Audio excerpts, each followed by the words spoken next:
வணக்கம் நண்பா. நாம இன்னைக்கு இந்த வீடியோவில் பார்க்க போகிறது சட்டென்று மாறுது வானிலை. இந்த படத்தோட மூவி ரிவ்யூ தான் பார்க்க போகிறோம். இந்த படத்தோட ஒன்லைன் எடுத்துக்கிட்டிங்கன்னா, ஜெய் ஃபர்ஸ்ட் அண்ட் சைட்லேயே வந்துட்டு ஒரு பொண்ணை பார்த்ததும் லவ் சொல்லி அவங்க ரெண்டு பேத்துக்குள்ள கல்யாணம் நடத்துறது, ஹனிமூனுக்காக கொண்டாடுறதுக்கு ஒரு ஹோட்டல் ரெஸ்டார்ட் போயிருக்காங்க.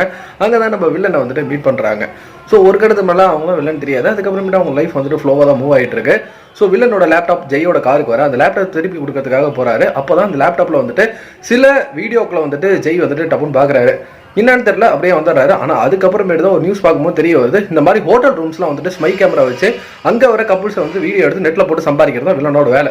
இந்த விஷயம் தெரிஞ்சுக்கிட்ட ஜெய் இதுக்கப்புறமேட்டு என்ன நடந்துச்சு அப்படிங்கிறதா படத்தோட மீதி கதையை வந்துட்டு அமைச்சிருந்தாங்க.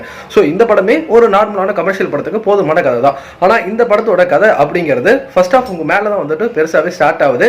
ஜெய்க்கு இந்த விஷயம் தெரிய வந்ததுக்கு அப்புறம் தான் இவங்க போகிற பிளான், ட்விஸ்ட் அண்ட் டர்ன்ஸ், கடைசி கிளைமேக்ஸில் நடக்கக்கூடிய ஒரு ஸ்கெட்ச் நல்லாவே வந்துட்டு அது படம் மூவ் ஆயிருந்தது. ஆனால் ஃபர்ஸ்ட் ஆஃப் வரைக்குமே எந்த இடத்துலையுமே போர் அடிக்காம யோகி பாபுவோட கவுண்டர் ஆகட்டும், ஜெய் ஹீரோயின் அவங்களுக்கு இருக்கிற போர்ஷன், முக்கியமாக ஜெய் வந்துட்டு தளபதி ஃபேனாக வந்துட்டு அங்கங்கே சில ரெஃபரன்ஸ் வச்சுட்டு படத்தை வந்துட்டு மூவ் பண்ணி கொண்டு போனது ஃபர்ஸ்ட் ஆஃப் நீட்டாக இருந்தது. ஆனால் செகண்ட் ஆஃப் ஓப்பன் பண்ணதும் இவங்க ரெண்டு பேத்துக்குள்ள வரக்கூடிய அந்த கப்புள்ஸ்ல நடுவில் பிரச்சனை, அதையும் ஜெய் சொல்லாமல் இவ்வளோ நாள் வந்துட்டு ஓட்டிட்டு இருக்கிறாரு. ஏன்னா ஏதோ ஒரு சண்டை நடக்கணும், செகண்ட் ஆஃப் எப்படியாச்சும் கொஞ்சம் இழுக்கணும் அப்படிங்கிற மாதிரியான ஒரு கதைக்களமா இருந்தது.